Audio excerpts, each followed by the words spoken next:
How? Are you scared? How? Nga n'omuntu goba protruding nga si muna Uganda.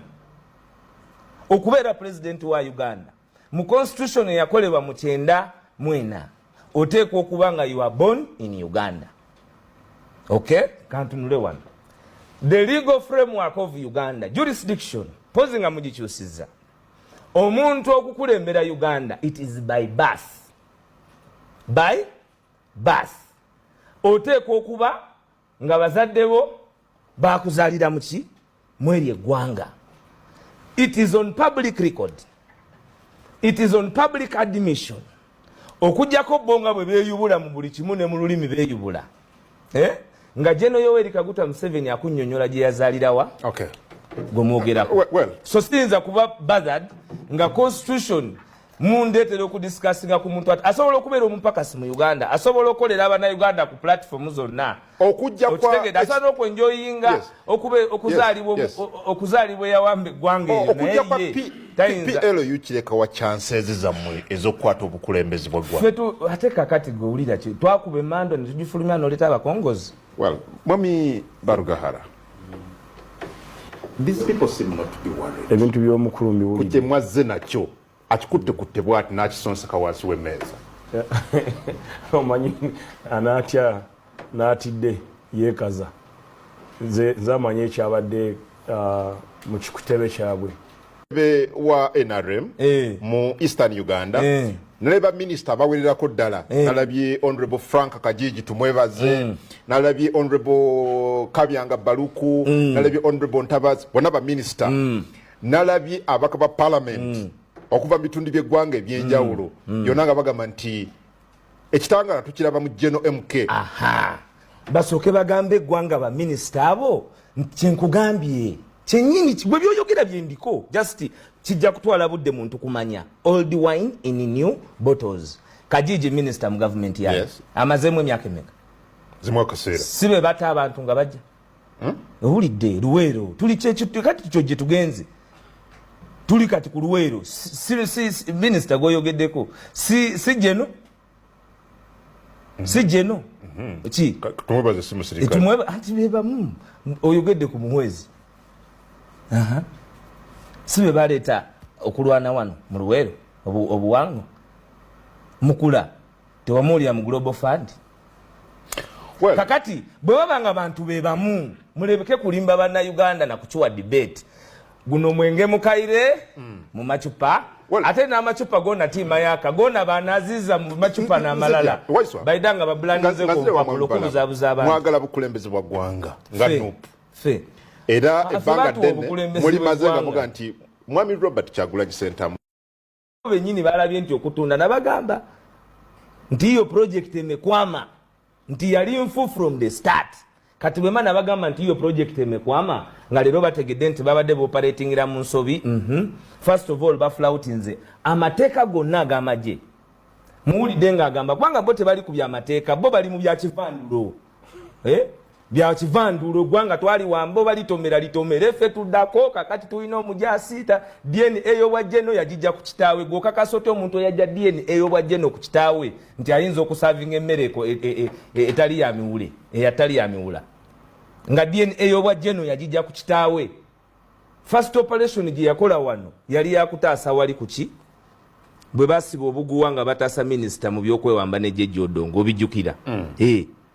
Zizo operation gye boogerako Sujja olwaleero bagamba nti abayekera bagwawo paka kati twogerako DF bwe bagenda mu operation Sujja ebyaliyo nga commanding officer ne majje bamugobamu bamuza ku advisor era ebbaluwa yamugoba yagamba nti tumusonyiwe kuba alina ebimu byakoze bye yabitugamba byakoze ebirungi naye yatugamba tumusonyiwe kuba ebibi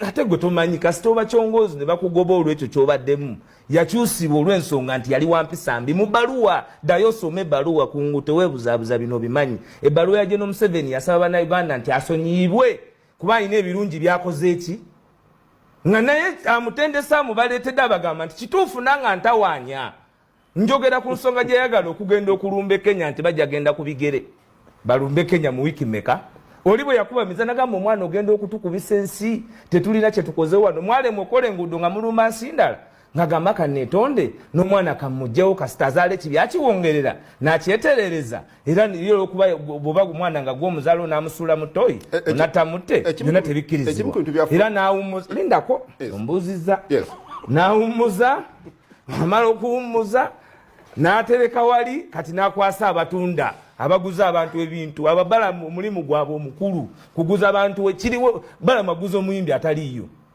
nga talina bye yali ayimbye n'amuleeta n'alimba abantu n'abantu 3,000 gwe n'oddamu n'omupangisa n'okola loosi kubanga ye obukugu bwe kitunzi maketiya era omulaba batunda gwomanyi omuntu agamba nti atunda Coca-Cola omuntu watundira ekintu ekisinga akalanga akanene kati olwo bino ebirala kakati abatadde ekintu kyemutategeera nammwe mu maaso kati mulowooza nti people are not scared abantu ekibeeraliikiriza nti obujoozi buno okukwata esente z'omusolo ne muzimanyiriramu abantu ne mubafuula abatalaba ne mulaga nti mugenda kola social transformation naye nga bemwogerako nti ba social transformation be bamu kyemugambye era ye mwenyini yeekubye gye ayiwulira amannya g'ayogeddeko amannya ge gamu ffe tetugaawula mututuusiza ku level nti tetukyabaawula na baawula kuba mweronda mweka you are an association of the same group abalowooza nti eggwanga lino kakati yenna olaba abadde katufuze ate ffe owaffe naye kajje you don't kugamba nti the mess done by your father you don't care anymore let even the son come and mess it up kakati awo ffe tetusobola kubeera scared na rules of the game olwajjo bayogedde ku transition. In fact, Professor Elijah Mushemeza omanyi bulungi ogawulira amanya professor wa political science kyekyo kyennyini yaga nti and I want to quote, I have made scientific research and found out that the only way to get a peaceful transition is through the Patriotic League of Uganda and General Muhoozi Kainerugaba. Led by General Muhoozi. Scientific research. Yes, yakoze scientific research. Okunoonyereza okw'ekikugu. N'akizuula nti eggwanga libanga lyagala peaceful transition. Erina kuyita mu PLU ekulembera General Muhoozi Kainerugaba. What was his ratio disdendae? What was his ratio disdendae in coming up with that scientific report? Omanyi mmwe amanya ago puluka ne balamu doctor. Era eri abalala balowooza nti obawa bisolo obawa abantu era asobola okuzitwala wabanga musajja si muntu mulambulukufu era wajja wano muyita dokita timwongerako nti abaamuwampe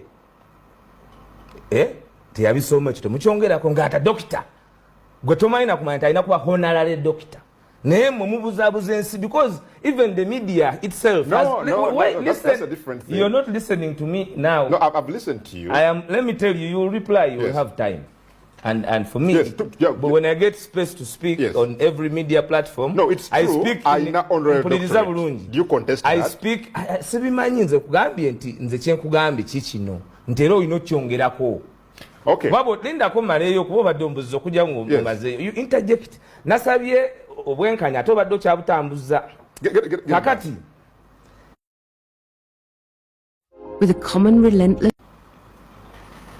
bw'ogamba nti okoze scientific report research nti peaceful transition gwoyinza okusuubira peaceful transition okuva mu batemu no, Dr. Balaam si mutemu batunda ani batunda ki komanda b'amagye wano kiri ku public admission ani yasalasala Kakwenza ku bigambo bya Kakwenza buulira abantu oli munnayuganda oli munnamawulire ani yasalasala Kakwenza Kakwenza akola allegations nti waliwo munnamagye eyali mabega waali. Yogera amanya kubanga obwedde ogwogera yogera. Okay. Kakwenza agamba ani? Okay. Oli munnamawulire Bahati ali mu America family yani yagiwamba. Gungu oli munnamawulire for the journalists speak for them ani yawamba family ya Bahati mu America. Mwami Balaam wayisaga nti kyemutunda tekitundika.